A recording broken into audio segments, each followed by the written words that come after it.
네, 11년 만에 한국을 방문한 팝 가수 머라이어 캐리 공연에 대한 혹평과 비난이 쏟아지고 있습니다. 네, 세계적인 디바의 추락, 과연 그 이유가 뭘까요? 한 주간의 대중문화 소식 스포츠조선 김겨울 기자와 함께 정리해 보겠습니다. 네, 어서 어서 오십시오. 오십시오. 안녕하세요. 유명 팝스타죠. 머라이어 캐리 공연이 그제 네네, 있었다고요. 8일 날 있었죠. 도대체 어떻게 공연을 했길래 이렇게 비난이 쏟아지고 있는 겁니까? 네, 이게 20분 늦게 이제 지각을 했을 뿐 아니라 네. 이제 공연 도중에 이제 옷 갈아입는 시간에 또 좀 많이 할애를 했고요. 예. 그러니까 좀 전반적으로 또 좀 이렇게 불성실한 예. 어떤 그런 공연의 태도를 보여서 그게 이제 관객들의 불만을 사고 있는 것 같습니다. 근데 뭐, 가격이 만만치 않았잖아요. 표값이 뭐 이거 네. 엄청 비싸던데요? 그렇죠. 거의 그 VIP 가격 같은 경우에는 20만 원 정도가 되죠. 예, 19만 8천 원이니까요. 예, 그리고 12,000석이니까 뭐 이 한날 공연의 그 수익만으로도 네. 예, 굉장히 많은 수익을 챙길 수 있는 거죠. 특히 아쉬움을 남긴 게 머라이어 캐리 하면은 흔히 그 돌고래 창법이라고 하잖아요. 전매 특허나 다름없다고 할 수 있는데 이런 모습을 볼 수 없어서 더 아쉬웠다고 하거든요. 저희가 영상을 준비를 한 게 있는데 잠깐 보고 얘기를 할까요?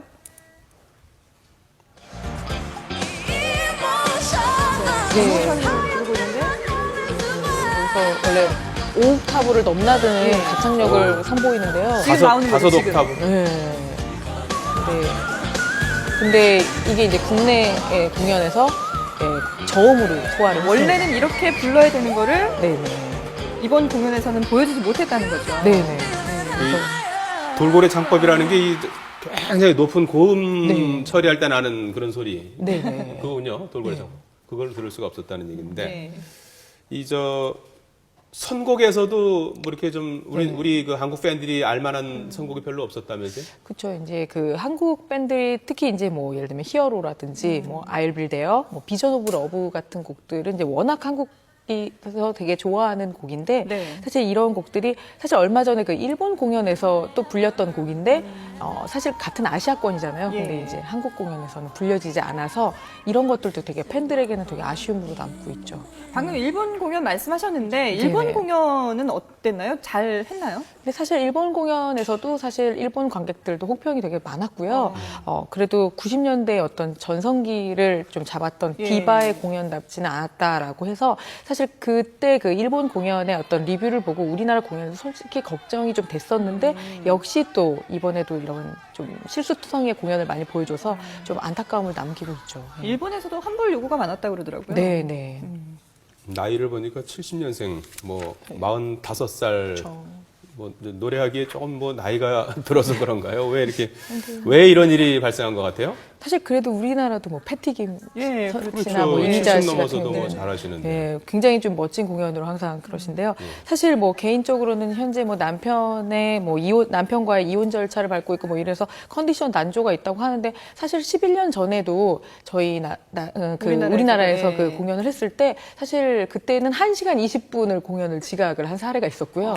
예, 그때도 사실 습관이 그렇군요. 예, 앵콜에서도 그냥 조명을 꺼버리고 나가서 어. 예, 그때도 되게 아쉬움을 많이 남겼었죠. 예. 탑스타 같지 않은 그런 좀 무례한 행동들을 많이 했군요. 네. 자, 이번에는 차승원 씨 관련 뉴스로 한번 넘어가 보겠습니다. 네. 아들과의 친부 소송이 일었었는데 이게 결국 마무리가 됐죠?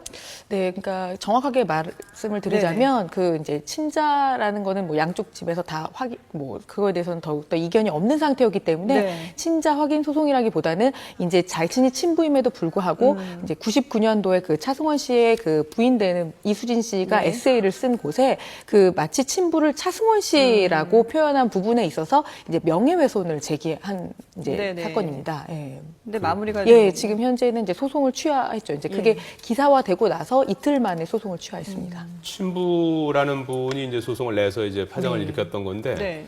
뭐 이렇게 이제 스스로 소송을 취하하고 말았는데 이게 좀 여론의 압박 때문에 그랬나요? 차승원 씨를 좀 이렇게 옹호하는 그런 여론이 좀 있었던 것 많았죠. 같아요. 예. 네, 일단은 뭐 그 이수진 씨가 그 차승원 씨 아내분이 이 부분에 대해서 자신이 거짓으로 한 게 맞다라고 일단 인정을 했기 때문에 이제 네. 더 이상 그 친부 입장에서도 그 인정을 한 사례에 대해서 뭐 더 이상 뭐 거기에 대해서 논란을 인정한 부분에 대해서 뭐 피해 보상을 요구한다든지 이럴 게 없어졌고요. 예. 그리고 그것과 함께 이제 그 키워준 아버지에 대한 어떤 여론의 어떤 그런 안타까운 목소리에 대해서 오히려 여론의 역풍을 맞은 거죠. 네네. 이제 그러다 보니까 이제 그 친부 입장에서 좀 소송을 취하한 게 아닐까. 예. 그러니까 소송은 취하하면서 이제 이 사건이 일단락 되는 것처럼 보이지만 사실은 이번 일로 상처를 많이 받았잖아요. 특히 아들인 찬호아 씨 같은 경우에는 이번 일로 처음으로 차승원 씨가 아버지가 친아버지가 아니라는 사실을 알았다면서요. 사실 그거에 대해서는 정확하게는 알 수는 없지만요. 예. 그렇지만 이제 찬호아 씨 같은 경우에는 사실 어쨌든 주변인들에게 자신의 아버지가 차승원 씨가 아니라는 네. 사실을 자기가 밝히기도 전에 뭐 미리 알려진 거나 다름이 없으니까요. 이제 이런 부분들이 되게 안타깝고 사실 또 찬호아 씨의 과거에 대한 어떤 사건들까지 다시 도마 위에 오르면서 사실 한 개인적으로는 굉장히 안타깝게 됐죠. 예. 자, 화제를 돌려서 말이죠. 이 서태지 씨가 음원 발매를 하면서 오랜만에 컴백했는데요. 네. 반응이 어떻게 나오고 있습니까? 네, 뭐 서태지 씨에 대한 반응은 뭐 여전히 서태지다라는 반응도 있고요. 예. 또 아직도 서태지 씨가 또 활동을 좀 오랫동안 안 하다 보니까 오히려 또 젊은 세대들은 서태지 씨에 대해서 다시 한번 새롭게 환기하는 뭐 그런 반응도 있고요. 여러 가지 반응이 있는 것 같습니다. 이제 신비주의를 벗었다는 평가가 많은데 어제 예능 프로그램에도 나왔었죠? 네. 예. 사실 서태지 씨가 이제 컴백을 할 때 이제 음악 프로라든지 아니면 네. 콘서트를 통한 뭐 그런 모습을 보여줄 거라고 저희도 예상을 했었지만 이번에는 토크쇼로 인사를 하게 돼서 저희도 굉장히 좀 기존의 어떤 신비주의를 좀 약간 고집해 왔던 예. 서태지 씨의 행보와는 되게 다른 모습이라 저희도 좀 많이 놀랐습니다. 신비주의를 벗어 던지고 이제 뭐 대중과 이제 호흡하겠다 이제 이런 것 같은데 네네. 어떻게 좀 더 기존보다 더 성공할 수 있을까라고 보십니까? 그러니까 사실 그 신비주의를 벗었다라는 것도 결국은 대중들의 몫일 것 같아요. 그러니까 대중의 판단의 몫이지 사실 스타가 신비주의를 벗었다고 해서 이렇게 한 번에 대중들하고 호흡하게 되기는 어렵더라고요. 예. 근데 이제 서태지 씨 같은 경우에는 아무래도 결혼이 좀 큰 이유가 있지 않을까 생각이 됩니다. 이제 결혼을 하면서 아이도 낳고 또 그 전에 또 전처인 이지아 씨가 네. 그 토크쇼에서 그 과거의 그 서태지 씨와의 사생활에 먼저 대해서 얘기를 또 했었죠. 네, 네. 이야기를 하면서 사실 거기에 대해서 비난 여론이 되게 많았거든요. 네네. 근데 그런 부분들이 앞으로 자신이 아이와 또 그 부인과 살아감에 있어서 굉장히 그 부분에 대해서 좀 해명해야 될 기회도 있어야 했을 것이고 이제 이런 부분들이 좀 신비주의를 좀 탈피하게 된 이유가 되지 않았을까라고 조심스럽게 예측이 돼봅니다. 예. 그러니까 전 아내였던 배우 이지아 씨에 대해서 그러니까 말씀하신 것처럼 해명을 했다고 했는데 어떤 얘기를 했나요? 그러니까 사실 그러니까 이지아 씨의 그 이야기에 대해서 1대1로 다 대응한 건 아니었고요. 또 사실 시간 할애 그 부분에 대해서도 네.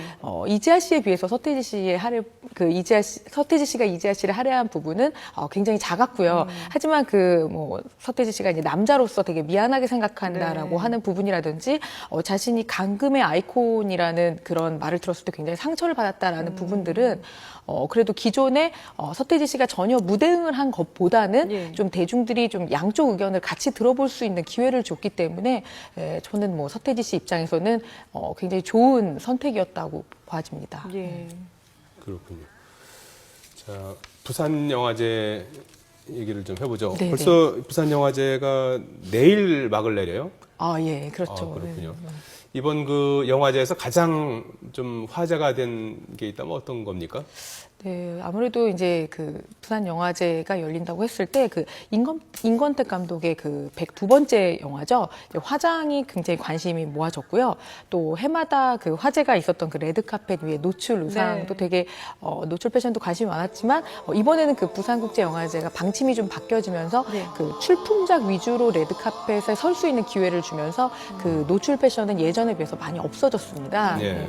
그리고 이제 이것보다도 또 사실은 제일 컸던 화제는 이제 다이빙벨 영화 예. 상영 중지와 또 상영에 대해서 이 부분에 대해서 있었던 논란이 가장 큰 논란이었던 것 같습니다. 네. 그렇군요.